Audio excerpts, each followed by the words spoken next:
pada video kali ini saya akan membahas materi yang berjudul Perbedaan Sistem Ekonomi Islam dan Sistem Ekonomi Sosialis.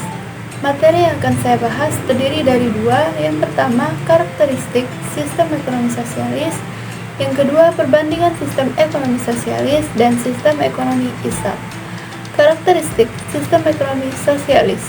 Sosialisme itu sendiri merupakan doktrin ekonomi dan sosial yang mengampanyekan kepemilikan publik atau kontrol kekayaan dan sumber daya daripada kepemilikan individu.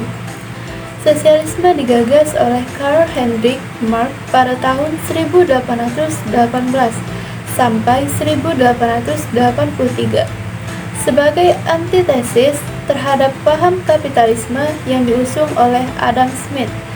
Munculnya sosialisme dipelopori oleh gerakan separatis dari kaum buruh yang merasa tidak mendapat perlakuan adil dari kaum kapitalis atau yang mereka sebut sebagai bourgeois. Pembahasan yang selanjutnya adalah perbandingan sistem ekonomi sosialis dan sistem ekonomi Islam. Poin yang pertama yaitu worldview atau pandangan hidup. Yang kedua, pertimbangan nilai dan moral. Ketiga, harmoni antara kepentingan individu dan sosial. Keempat, permasalahan ekonomi, eksploitasi, dan pertentangan kelas. Kelima, kepemilikan sumber daya. Dan yang terakhir, intervensi pemerintah. Baiklah, kita masuk poin yang pertama, worldview atau pandangan hidup. Worldview dari sistem ekonomi sosialis berasaskan pada paham sekularisme dan materialisme. Nilai sekularisme ini dapat dilihat dari pernyataan Karl Marx bahwa agama adalah candu. Kemudian, worldview dari sistem ekonomi Islam yaitu petunjuk yang menjadi pegangan masyarakat Muslim dalam menjalani segala aktivitas kesehariannya, termasuk dalam urusan ekonomi. Kedudukan harta dalam Islam adalah sebagai perhiasan dunia, penopang kehidupan manusia, dan juga amanah dari Allah Subhanahu wa Ta'ala. Walaupun harta memiliki posisi yang penting bagi kehidupan manusia, tetapi hal tersebut tidak menjadikannya sebagai tujuan utama yang mesti diraih oleh setiap insan. Poin yang kedua, pertimbangan nilai dan moral. Pada sistem ekonomi sosialis bahwa moralitas tidaklah dibangun atas dasar nilai-nilai agama, tapi dibangun berdasarkan hati nurani manusia. Mereka menganggap bahwa manusia dapat menentukan mana yang baik dan salah menurut hati nuraninya. Tetapi anehnya, mereka mengakui bahwa terdapat kemungkinan munculnya spiritualitas dalam diri manusia yang mempengaruhi moral tanpa harus meyakini adanya Tuhan. Kemudian, pertimbangan nilai dan moral pada sistem ekonomi Islam mesti berlandaskan pada nilai dan moralitas, seperti yang dijelaskan di dalam Al-Quran dan Sunnah. Islam meletakkan panduan etika yang dapat mengontrol semua perilaku ekonomi secara efektif. Oleh karenanya, segala kegiatan ekonomi harus sesuai dengan ajaran Islam. Allah Subhanahu wa Ta'ala berfirman, "Hai orang-orang yang beriman, masuklah kamu ke dalam Islam keseluruhan, dan janganlah kamu turut langkah-langkah setan. Sesungguhnya setan itu musuh yang nyata bagimu." Quran Surah Al-Baqarah, surah kedua, ayat 208. Yang ketiga, harmoni antara kepentingan individu dan sosial. Harmoni antara kepentingan individu dan sosial pada ekonomi sosialisme lebih mengutamakan kepentingan sosial daripada kepentingan individu. Oleh karenanya, faktor produksi tidak diperkenankan untuk dimiliki atau dikelola oleh personal atau swasta. Faktor produksi hendaknya dimiliki atau dikuasai oleh kelompok.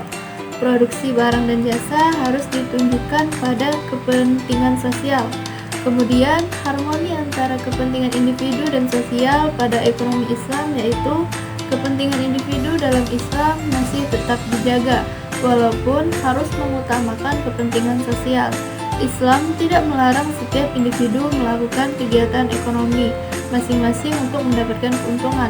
Bahkan, Islam memerintahkan setiap insan untuk berusaha mencari rezekinya. Poin keempat, permasalahan ekonomi yaitu eksploitasi dan pertentangan kelas. Menurut sistem sistem ekonomi sosialisme adalah permasalahan eksploitasi dari satu kelompok atas kelompok lain. Ini adalah permasalahan pertentangan kelas. Sosialisme menghendaki adanya pemerataan, padahal hal ini justru dapat menyebabkan bentuk kezaliman yang lain. Hal tersebut tidak memberikan apresiasi atau dorongan kepada seseorang untuk bekerja lebih ekstra dibanding yang lain. Sedangkan menurut sistem ekonomi Islam, yaitu pertanggungjawaban atas sumber kekayaan tersebut didapatkan dan kemana harta tersebut dibelanjakan. Poin yang kelima, kepemilikan sumber daya. Menurut ekonomi sosialis menganggap bahwa ketidakmerataan ekonomi disebabkan oleh penguasaan sumber daya oleh golongan kaya. Oleh karenanya, ekonomi sosialis mendorong penguasaan sumber daya oleh masyarakat. Lalu, pada sistem ekonomi Islam didasarkan pada keyakinan bahwa sumber daya yang ada di muka bumi adalah milik Sang Pencipta, yaitu Allah Subhanahu wa Ta'ala. Poin yang terakhir, intervensi pemerintah. Pada sistem ekonomi sosialisme menghendaki dominasi intervensi pemerintah di bidang ekonomi. Oleh karenanya, sosialisme berpandangan bahwa sistem ekonomi harus didasarkan pada intervensi pemerintah, bukan kepada mekanisme pasar, untuk mewujudkan ekonomi yang berkeadilan. Ekonomi sosialis sering juga disebut dengan ekonomi komando.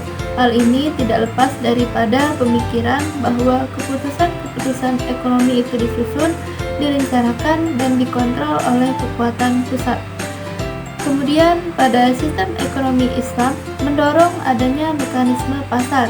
Walaupun demikian, Islam memberikan perhatian lebih terhadap peran pemerintah guna memastikan pasar berjalan sesuai dengan etika dan moral Islam. Demikian presentasi yang bisa saya sampaikan. Kurang lebihnya saya mohon maaf jika ada salah kata yang terucap dan semoga bermanfaat. Saya akhiri, wassalamualaikum warahmatullahi wabarakatuh.